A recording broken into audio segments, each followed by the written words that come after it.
Hi there, it's Mr. Ray here with our next lesson in grade 12 advanced functions. We are working in the unit for rational functions. So we've had a couple of lessons already. We've looked at a couple of the different types of rational functions. Basically, lesson one, we looked at the reciprocal of a linear function. In other words, like a constant over or divided by a linear expression. And then the last lesson we looked at reciprocal of a quadratic function. And in other words, that would be like a constant expression, like just a number over quadratic expression.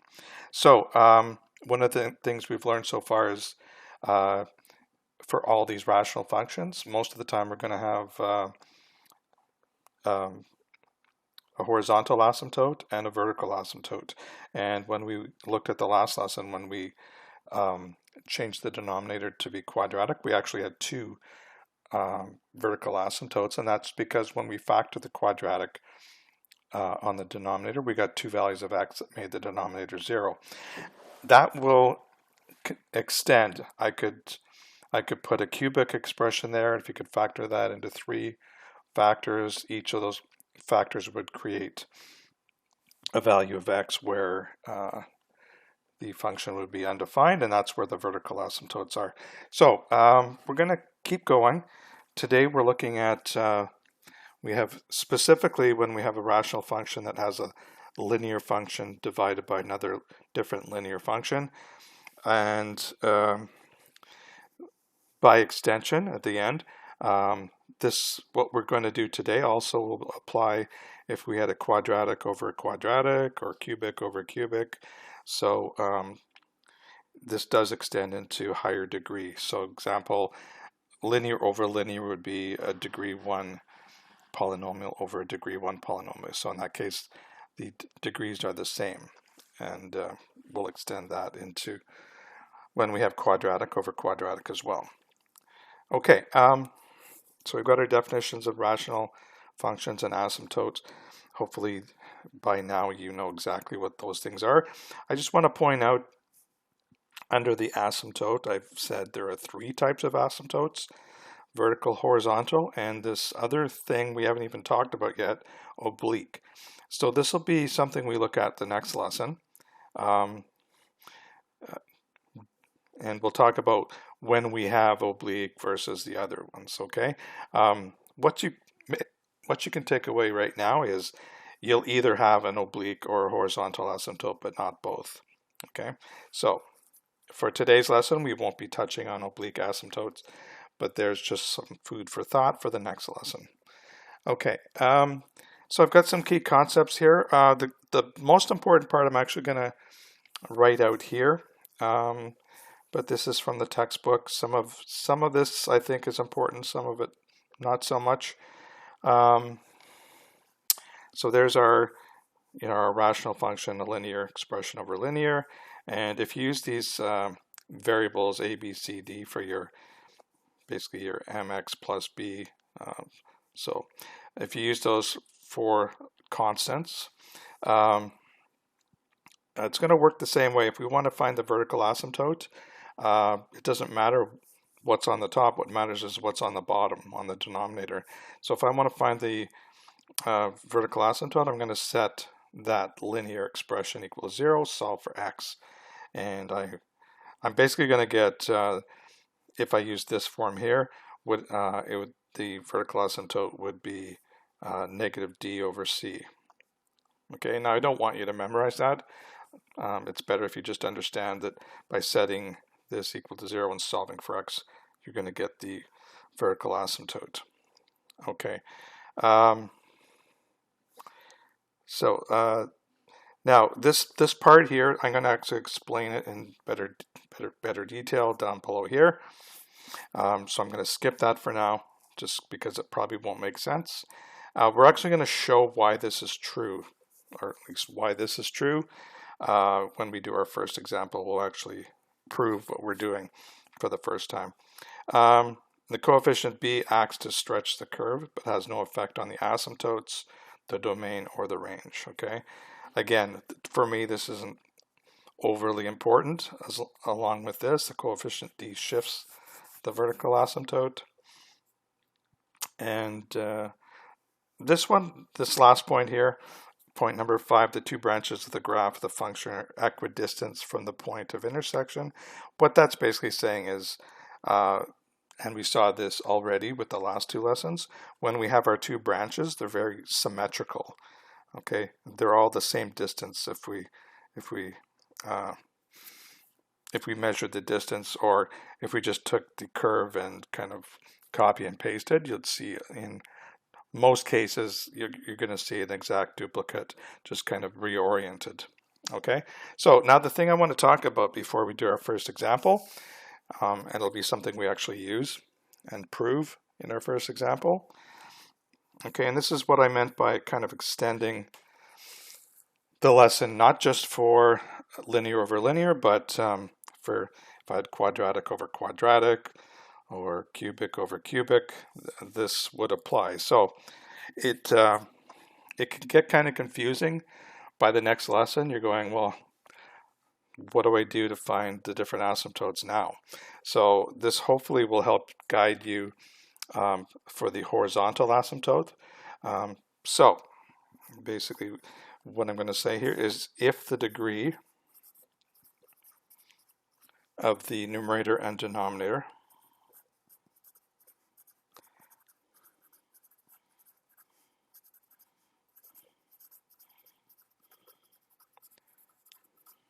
are the same. Okay, so what does that mean? Well, that's basically what I've been talking about.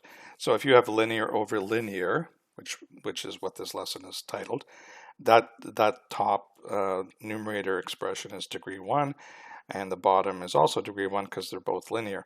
So that would fit in here, that if the degree of the numerator and denominator are the same.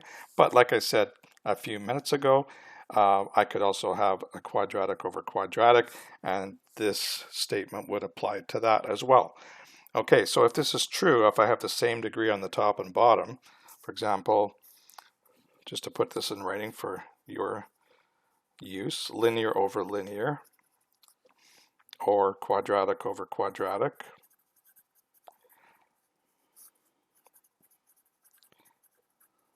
and you know, this can keep going forever.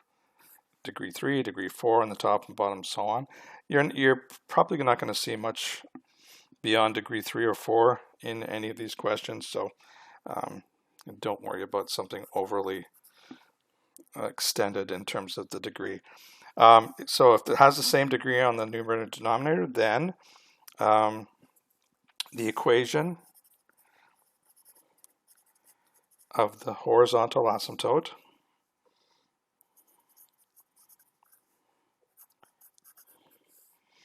is y equals, and it's equal to the ratio of the leading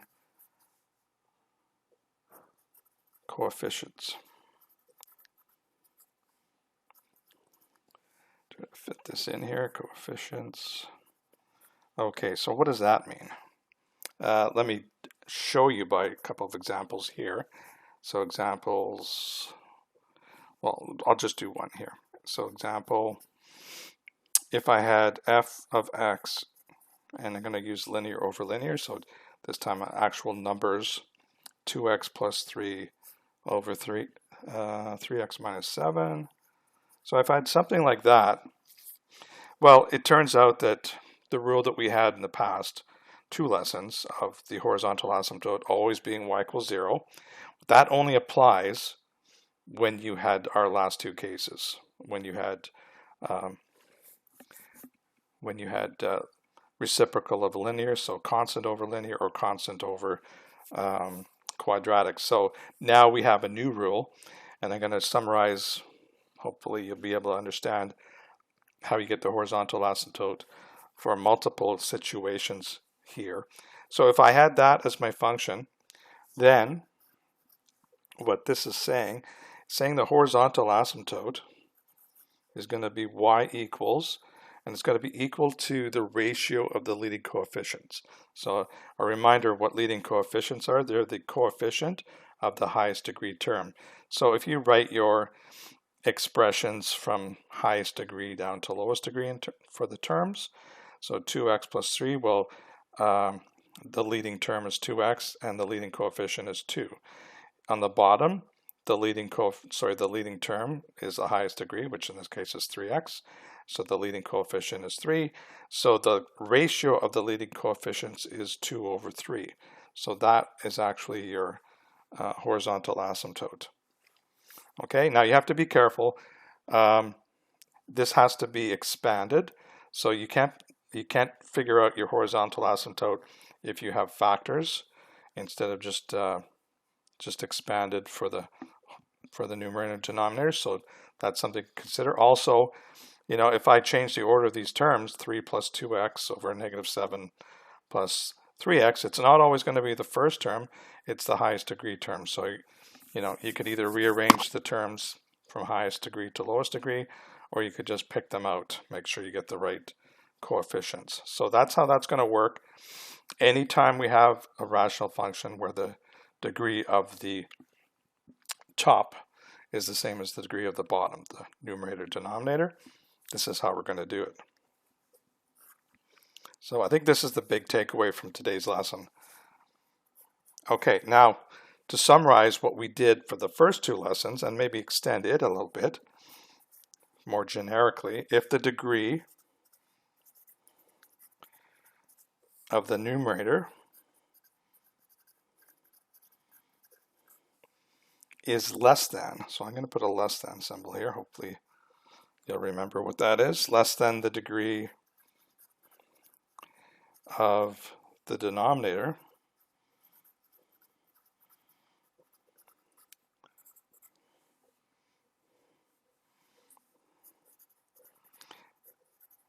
then the equation of the horizontal asymptote is y equals 0. Okay, so this is what we experienced in the first two lessons when we had reciprocal of a linear and reciprocal of a quadratic. So for those types of rational functions, the degree of the top, the numerator, was always 1. It's 0 because it's a constant. So that had degree 0 all the time on the top. And then if it was linear on the bottom, it had degree 1 or quadratic degree 2. But in both those situations, the degree of the numerator was less than the degree of the denominator. Okay, so again, you could extend that to a constant over cubic. You'd still have this as a horizontal. Any constant over anything, because you can't have constant over constant. That is not a rational function. But we can also extend this a bit farther. Maybe instead of having the numerator as a constant, we could have a linear expression on the top, a linear on the top and a quadratic on the bottom. Well, that fits this case too, because the degree of the numerator is 1 because it's linear. The degree of the denominator is 2 because it's quadratic. So this also, the degree of the numerator is less than the degree of the denominator. And in that case too, you'd have the horizontal asymptotes equation as y equals 0. Okay, so this fits just about everything. This is if the two degrees are the same, then you have to do the ratio of the leading coefficients. If the degree of the numerator is less than the degree of the denominator, then it's just y equals 0. No calculation, nothing to determine or calculate. It's always that. So this leaves a little bit of, well, things we haven't covered. So what haven't we covered? We haven't covered, well, what happens when the degree of the numerator is greater than, so if I switch this sign around, greater than the denominator. So maybe, what if I had a quadratic over linear? Well, I'm glad you're asking, because that's what the next lesson is all about. Okay, so, and that's when we bring in the oblique asymptote as a little look into the future. Okay, so hopefully that makes sense. We're going to do basically one bigger example where we do the same type of question as we did in the last two lessons, where we want to look at the key features of this rational rational function like we did before, and then we're going to sketch it. And then the next example is not so detailed, but applies to linear over linear and some of the properties. Okay, so you can see our example this time is f of x is x over x minus 2. You can see this is linear over linear. I no longer have a constant on the top, like a number. Okay, so let's see how this changes things. Okay, so we're still going to be looking for, on the vertical asymptote, it's vertical asymptote behavior, horizontal asymptote, end behavior, and then the x and y-intercept. So we're going to do the same process as we've done the last two lessons and just see how it changes. Things get changed because it's now linear over linear. So the first thing, we always like to do the vertical asymptotes first. And that's always found by what values of x make the denominator 0, because that would be undefined. And that's where the domain is not defined. So you have a vertical asymptote there. So we've gotten pretty good at this, hopefully. And since this is linear, what value of x makes the bottom 0? Well, it's x equals 2. So that's our one and only vertical asymptote. Okay, and if you forgot how to find that, you just set the denominator equal to 0. So x minus 2 equals 0. And then you just solve for x. And you get x equals 2. Don't forget, when you get the vertical asymptote, it's a line. So it's always x equals the number. It's not just, you can't just say the vertical asymptote is 2. Okay, probably know what you mean, but it's not very mathematically correct when you say it that way. Okay, so before we get into the horizontal asymptote, let's do the vertical asymptote behavior. So again, this is going to be the same as we've done before. So since we only have one vertical asymptote, we're going to look at what happens to the value of y as we approach x equals 2 from the left, and what happens to y as we approach x equals 2 from the right. So if you remember, we have these two statements. As x approaches 2, and we have that little negative, almost like a power up there, 2 from the negative side. So we're coming, from 1 approaching 2, basically. And we know from before, whenever we approach an asymptote, the only thing that we can do is go up to positive infinity or down to negative infinity, because we can never cross. So when you're doing these, again, like we did before, you can automatically put your you can put your infinity sign, and I'll do the behavior from the right side as well as we approach as we approach 2 from the positive side. Well, y is also going to approach some form of infinity. So now it's just a matter of figuring out what that infinity is. So we're going to do that the same way as we did before. So I'm not going to show all the work. I can talk us through it here. So if I'm approaching 2 from the negative side, I'm thinking about the number 1.99. Okay, so if x is 1.99, I'm going to get a pretty good feeling for what's going on. So I'm going to actually substitute 1.99 into this equation. So, but remember, all we care about is positive, whether it's positive or negative overall. So I'm going to look at the numerator and the denominator and its sign when I plug in x equals 1.99. You can see the top, x will be 1.99, which is positive. If I plug in 1.99 in the bottom and then subtract 2, well, I'm going to get negative. So I'm just going to put plus over minus, and you know that this reduces to negative. So that tells us that as we approach 2 from the left, we're going to be approaching negative infinity. Y is going to go towards negative infinity. And then same thing for the positive side. Now I'm thinking about 2.01, which is approaching 2 from the right. So if I do the same thing, if I plug in 2.01, still positive. This time when I plug in x equals 2.01 and subtract 2, well, that's positive 2. So now if you simplify positive over positive, you get positive. That's the sign of the infinity that we're going towards. Okay, same as before. All right, so we've done vertical asymptote. Let's look at horizontal asymptote. And we kind of just learned what this is going to be. I'm going to show you how you do this, because right now it's just kind of a magical thing that you get the equation from doing this. I want to show you why that's true.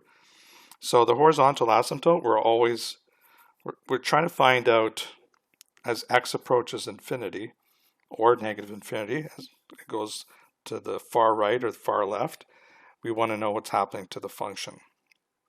Okay. Now over here I'm going to do a little bit of side work. Okay, and this is kind of where the proof is. So if f of x is equal to x over x minus 2.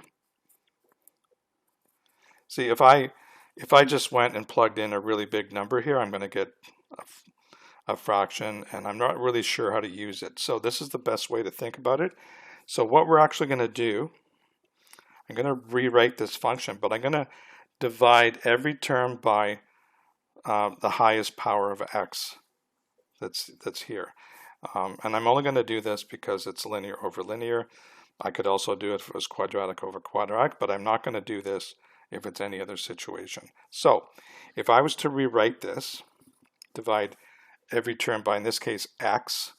So I'm going to have on the top, I'm going to have x over x, because I divided x by x. I also, on the bottom, x divided by x again, and then minus 2 divided by x. Okay, so the funny thing happens here, x over x is 1.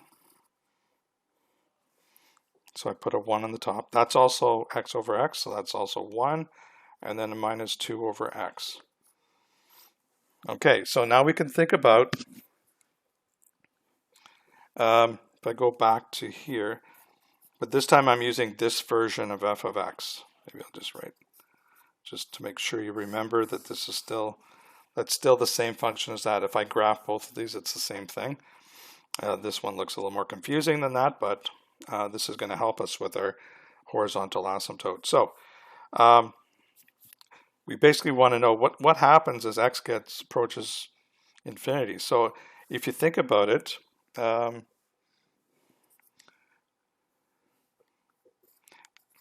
as x approaches infinity, I could rewrite the function. I'm just going to change x to infinity. So 1 minus 2 over infinity. That's the only place where the x was for this version. Now, think about 2 divided by infinity. Okay? It's not so much, we wouldn't use a calculator for this, but if I take 2 and I divide it by infinity, that's really getting extremely close to 0. Okay? So this basically 2 over infinity as x approaches infinity becomes 0. Okay, so this becomes 1 over 1 minus 0, or 1 over 1, which is 1. So the horizontal, I'm going to say the horizontal asymptote is equal to y equals 1. Okay, so this is the proof of how you do this. Okay, you always divide by the highest degree of the variable. So in this case it was x. Everything gets divided by x, simplified, and then basically sub in infinity for x and see what we're left with. So that's the horizontal asymptote. And if you remember the rule that I just mentioned on the previous page, come back to that here. So in this case, the degree of the numerator and denominator were both 1, linear over linear. So y was the ratio of the leading coefficients. Okay, so that's the example we used there. If you look at this example, the leading coefficient on the top is 1. Leading coefficient on the bottom is also 1. 1 divided by 1 is 1. You notice we got 1 over 1 here as well. Okay, so this is definitely, the shortcut. We just grab the leading coefficients and divide them to get the equation of the horizontal asymptote. Okay, but this is the mathematical reason why that works.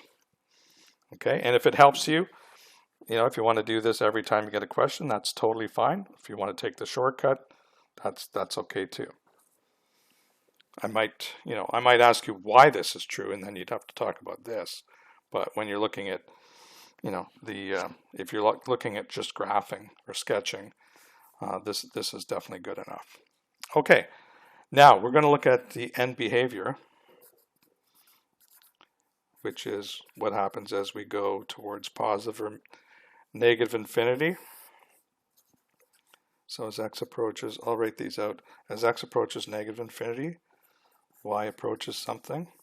As x approaches positive infinity, y also approaches something. Well, what's it approaching? We already know it's approaching 1. That's the horizontal asymptote. Before this was 0 all the time, but now the horizontal asymptote is y equals 1. So we do know it's going to be approaching that asymptote. What we don't know is it approaching it from above or below? Okay, so we're gonna do our sample values of negative 100 for negative infinity, positive 100 for positive infinity, and see what our answer is. So we're just going to see what the value of the function is at, first of all, negative 100. Okay, and if you plug negative 100 back into the function, we get negative 100 on the top, and negative 100 minus 2 is negative 102. Okay, now this actually works out, if you actually calculate this out, the negatives cancel, we get 0.98. Okay, now this is a little different than what we did in the first two lessons. For the first two lessons, all we cared about was, is this thing going to be positive or negative? And that would tell me if it's approaching 0 for above or below. Okay, but that's not going to cut it this time because, the asymptote is y equals 1. So, if I get something positive, that doesn't tell me whether it's coming from above or below. Okay, so I actually have to figure out what the sample value for x is, and is that value above or below 1. So in this case, we can see that this 0.98 is below 1. So therefore it's approaching 1 from below, or from the negative side. Okay, so use that. Where is that in relation to the asymptote y equals 1? It's below, so it's coming from below. And then we do the same thing for as x approaches positive infinity, we use positive 100. If we plug in 100 here, we get 100 over 100 minus 2. So that's 100 over 98. That actually works out to 1.02. And we think about, well, where's that in relation to y equals 1? Well, it's above. So this is above 1. So therefore it comes from the top, the positive side.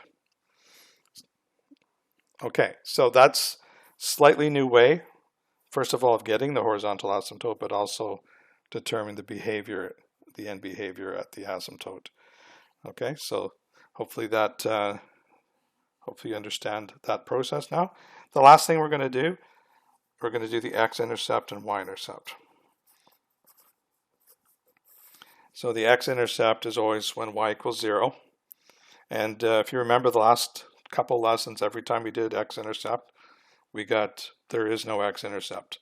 And the reason for that is mainly that since our asymptote was the x-axis, y equals 0, well, our graph should never touch the x-axis, so we should not have an x-intercept. Okay, so let's see what happens now. If I want to set this equation, so y equals 0 is f of x, so it's basically saying 0 equals x over x minus 2.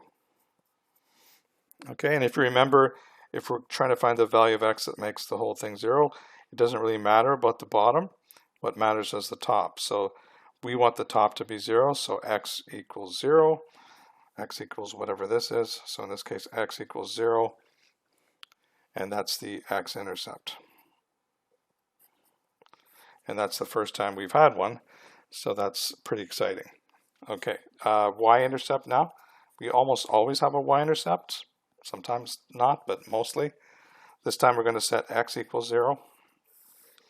When we set x equals 0, go back to here, we get y equals, if I plug a 0 in for x, I get 0 over 0 minus 2, which is 0 over negative 2, which is 0.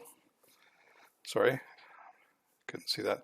So y equals 0 over 0 minus 2, which equals 0 over negative 2, which equals 0. So that's the y-intercept. Y equals 0. Now, here's a little thing that you should remember. If I ever learned that I had an x-intercept at x equals 0, well, if you think about where that is on the graph, that's at the origin. Okay, so not only is that point on the x-axis, it's also on the y-axis. So if I get an x-intercept of 0, well, I pretty well should get a y-intercept of 0 too, because these two are actually the same point on the graph. So that's something to think about. Mainly, if you get x equals 0, but you get something different here, well, that should be an indicator that something went wrong. Okay, so let's do our sketch.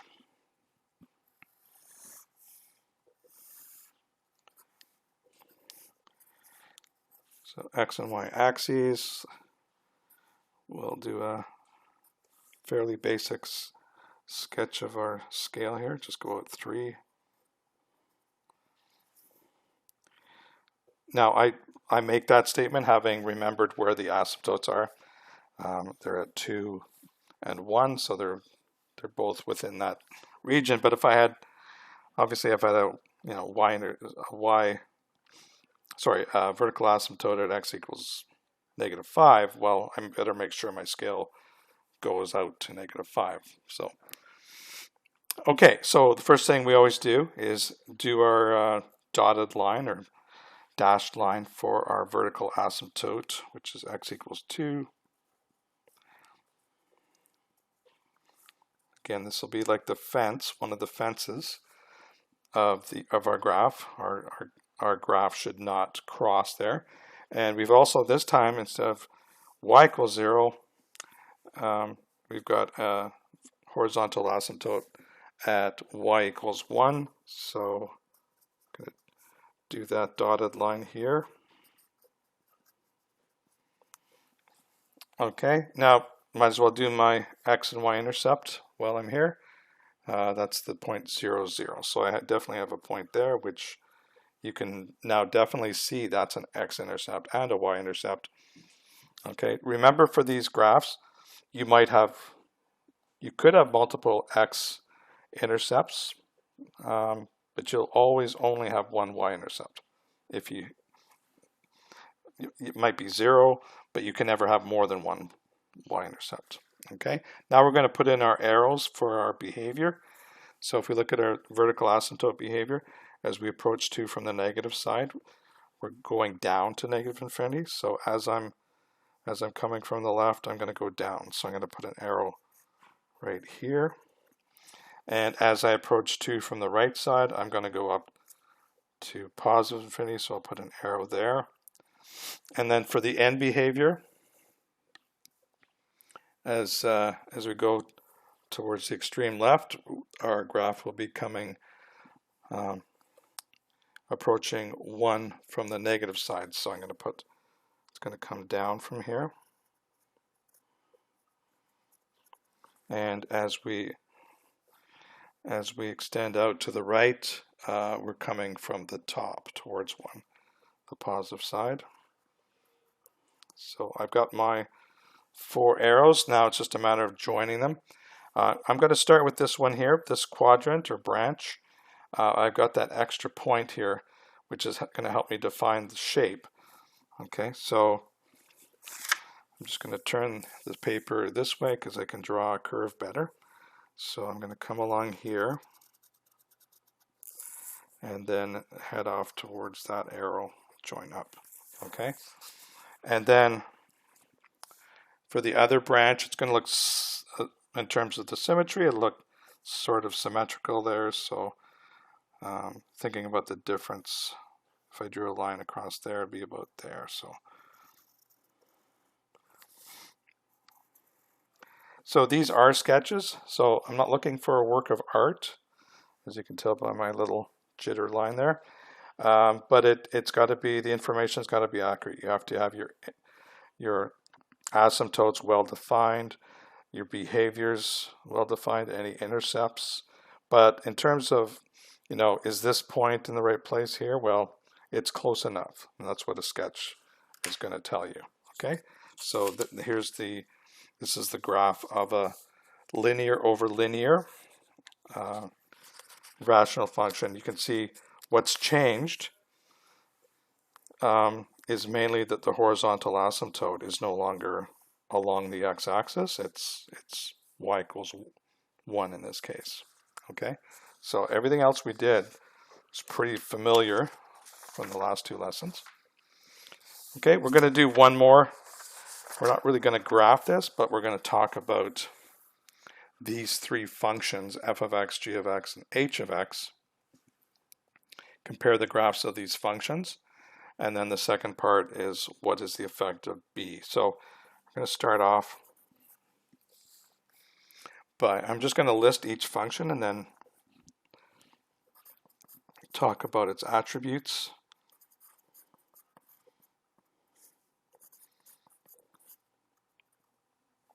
Now there's a little typo here. That negative sign should not be there. So I'm just going to blot it out.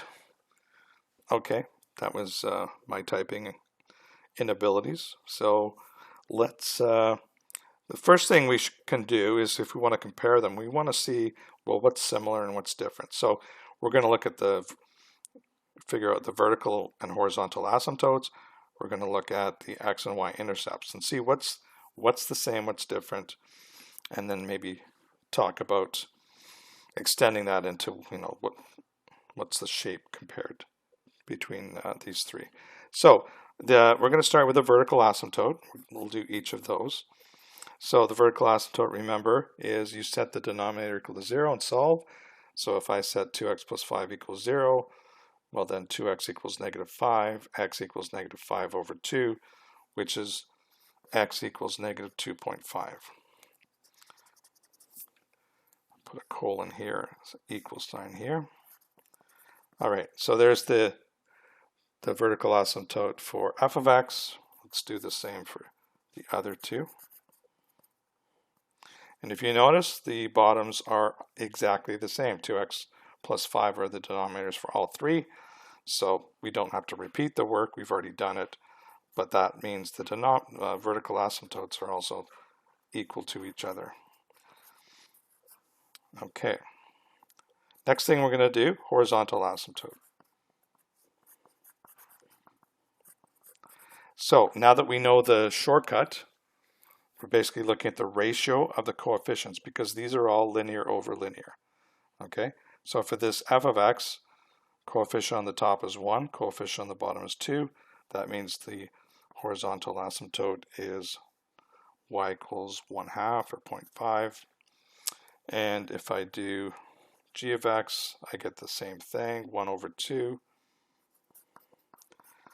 If I do h of x, also the same, 1 over 2. So far they're exactly the same, but obviously they won't be because those other integers are all different. So let's look at the y-intercept for now.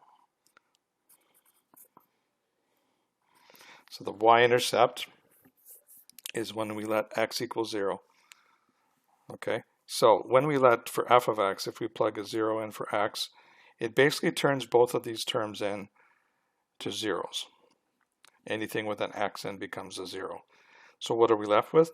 We're left with basically the ratio of the constants. So -1 over 5. So that's the first one.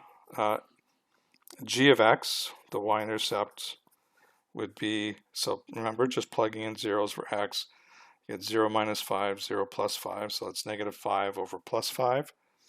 If you reduce that, that's y equals -1. I guess I'll just keep my way of writing the same. So y-intercept equals -1. And then for the final function h of x, plug in 0 for x, we get 0 minus 10, 0 plus 5.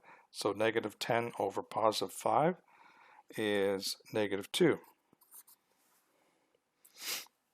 Okay, so all three of those were different. So let's final look at x-intercept.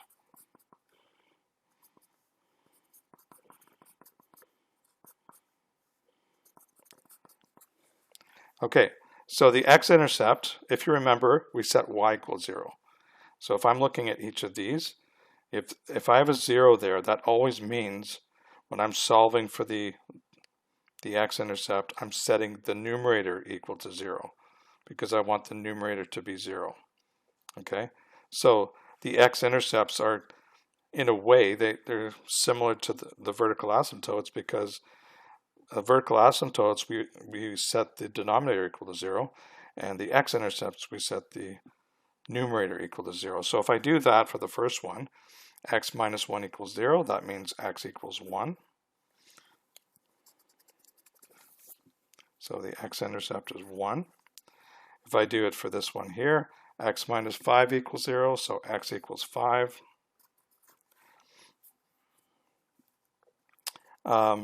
And then the third one, h of x, if I set h of x to 0, that means x minus 10 equals 0, so x is 10 this time. That's that x-intercept. So you can see, comparing these, okay, they all had the same vertical and horizontal asymptotes, but they had different x and y-intercepts. So let's kind of summarize what we think that means. We can say the three functions have the same asymptotes,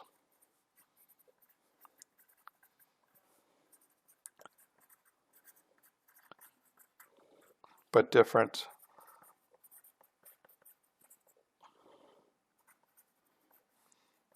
x and y intercepts.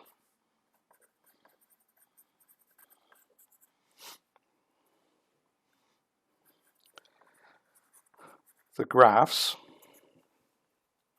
have similar shapes. Now I'm not going to graph these, but if you were to put these in Desmos, you'll see they look very, very similar. Slightly different shapes to the branches, but you'll see that the branches are in the same relative position for all three functions. Similar shapes, and I'm just going to put this in for now, and the intervals have the same sign.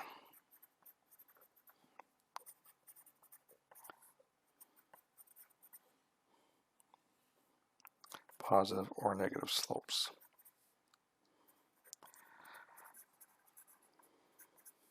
So this is just saying, if I was to look at the graphs and for the intervals, I'm talking about intervals, I'm talking about the intervals that are bounded by the vertical asymptotes. So there'll be two intervals. Each of the intervals for all three of the functions will be, in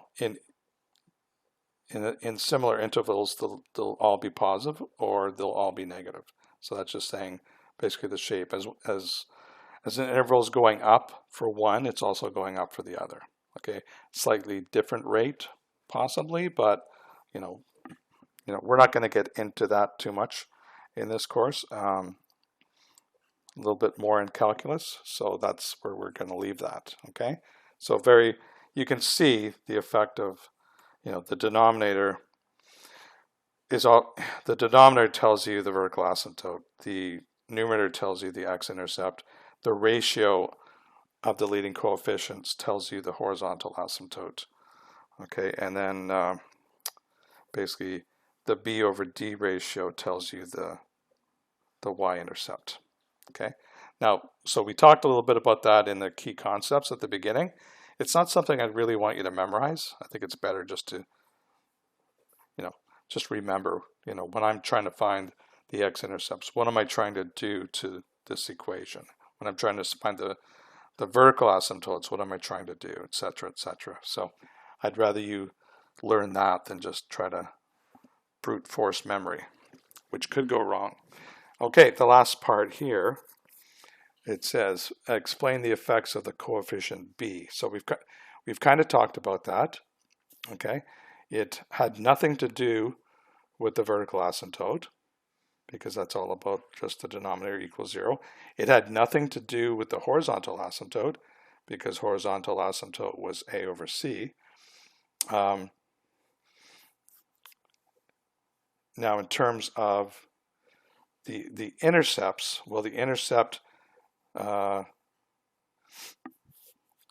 was setting this equal to 0, and the other one was substituting in 0. So the coefficient b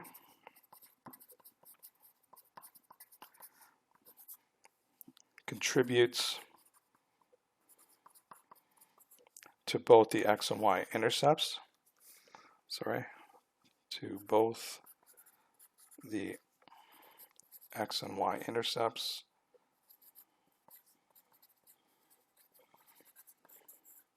but does not affect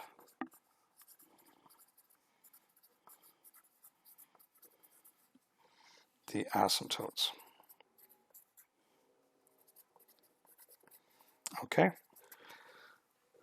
All right. So hopefully you've learned a little bit more about linear over linear, how you find the information now with this type of family of rational functions, and by extension, how you do it for quadratic over quadratic. The only difference between what we did with today's lesson, when we're looking at linear over linear, if I had quadratic over quadratic, the only thing that's different will be finding the vertical asymptotes, because in most cases there's going to be 2, because each of the factors on the bottom will create in most cases, a different vertical asymptote. So that's the only thing that would be different from what we did in today's lesson with, if we had quadratic over quadratic. We just have that extra step. If I go back to the graph here, when I'm finding all my information, if I had quadratic, I would be creating, I would actually have 2 vertical asymptotes in most cases. And then because of that, I'd have another pair of vertical asymptote behavior for that new vertical asymptote. The horizontal asymptote would be the same, finding it at least. Determine the end behavior, same, and x and y intercept, same. Okay, the processes. Okay, so again, if you have quadratic on the bottom, that means you're going to have 3 regions. You're going to have, because you're going to have 2 asymptotes in most cases, so you'll have that middle region, and you'll have the left region and the right region. Okay, so that's it for today. In our next lesson, I've already kind of spoiled the secret. We're going to be looking at things called oblique asymptotes and something else called holes. So we're going to find out about those and when you will see them and how you find them. Okay, so we've got some homework here for you to do. This one question, 7. I don't want you to do it manually. I want you to use Desmos on your computers or your devices. Okay, so that's it for today. Hope you have a great day. We'll see you on the next lesson.